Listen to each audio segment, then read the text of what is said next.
Internet বন্ধের সঙ্গে জড়িতদের বিষয়ে তদন্ত হচ্ছে। ইন্টারনেট বন্ধ করে শত শত মানুষকে হত্যা করা হয়েছে। অবশ্যই যারা এই প্রক্রিয়ার সঙ্গে জড়িত তাদের বিচারের আওতায় আনা হবে। এক্ষেত্রে সাবেক প্রতিমন্ত্রী জুনাইদ আহমেদ পলক সহ জড়িত সবার বিরুদ্ধে আইনি পদক্ষেপ নেওয়া হবে। নাগরিক অধিকার ক্ষুণ্ণের দায়ে তাদের বিচার করা হবে।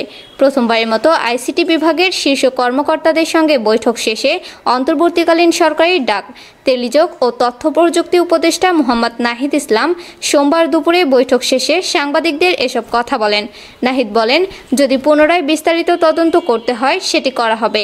এক্ষেত্রে সরকার, প্রতিমন্ত্রী বা অন্য কোনো সংস্থার লোক যুক্ত হয় তাদের অবশ্যই বিচার করা হবে। এটি মানুষদের মানবাধিকার বিষয়ে অবাধ তথ্য প্রবাহ ও ইন্টারনেট নিশ্চিত করা।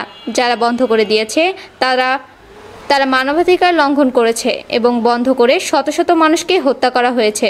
অবশ্যই এই প্রক্রিয়ার যারা জড়িত তাদের বিচার করা হবে। তিনি আরও বলেন, ইন্টারনেট ব্ল্যাকআউটের ঘটনায় প্রাথমিক তদন্ত প্রতিবেদন আজকে পাওয়া যাবে।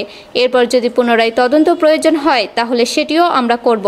এই প্রক্রিয়ায় সরকারের লোক, মন্ত্রী বা অন্য যে কোনো সংস্থার লোক জড়িত থাকলে তাদের শাস্তির ব্যবস্থা করা হবে।